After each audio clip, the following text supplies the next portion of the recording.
தமிழக மக்கள் முன்னேற்றக் கழக தலைமையில் அஞ்சலி.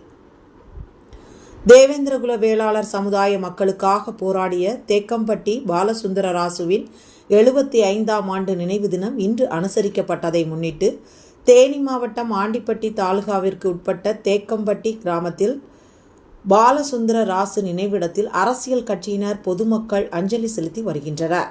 இதன் ஒரு பகுதியாக தமிழக மக்கள் முன்னேற்றக் கழகம் தலைவர் ஜான் பாண்டியன் மகனும் மாநில இளைஞரணி தலைவருமான வியாங்கோ பாண்டியன் தலைமையில் தேனி மாவட்ட நிர்வாகிகள் அஞ்சலி செலுத்தினர்.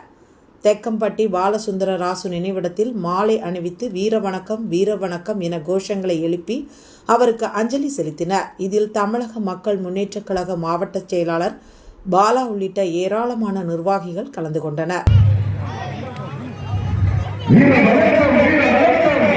வீர வணக்கம்